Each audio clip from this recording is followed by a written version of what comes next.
Saudara-saudari terkasih dalam Kristus, salam jumpa kembali dalam pembahasan Alkitab, di mana kita akan membahas Injil Lukas bab 11 ayat 5 sampai ayat 13. Bagian ini adalah kelanjutan dari pengajaran Yesus tentang doa Bapa kami dalam Lukas bab 11.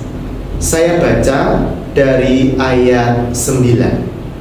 Oleh karena itu, aku berkata kepadamu, mintalah, maka akan diberikan kepadamu. Carilah, maka kamu akan mendapat. Ketuklah, maka pintu akan dibukakan bagimu.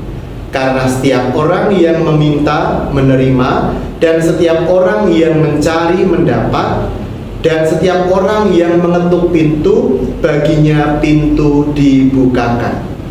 Bapa manakah di antara kamu, jika anaknya minta ikan daripadanya, akan memberikan ular kepada anaknya itu ganti ikan? Atau jika ia minta telur, akan memberikan kepadanya kalajengking?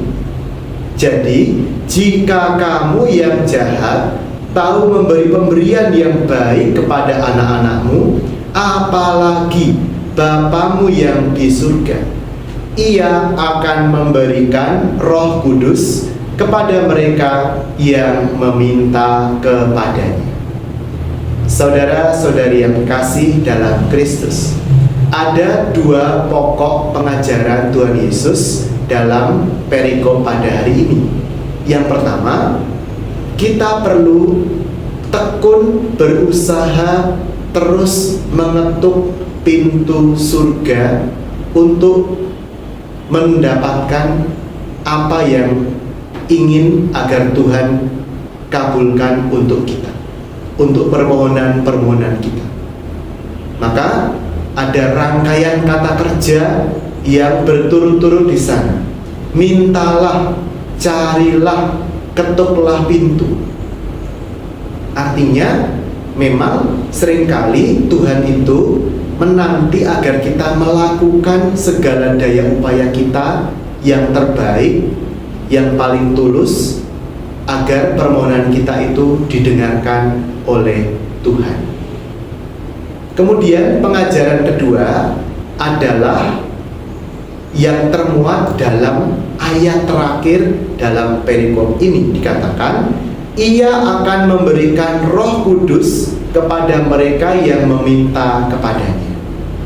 Bukankah biasanya kita meminta itu hal-hal duniawi, kesehatan, kesuksesan, perlindungan, kemudian rezeki, pekerjaan, nilai yang baik, dan sebagainya.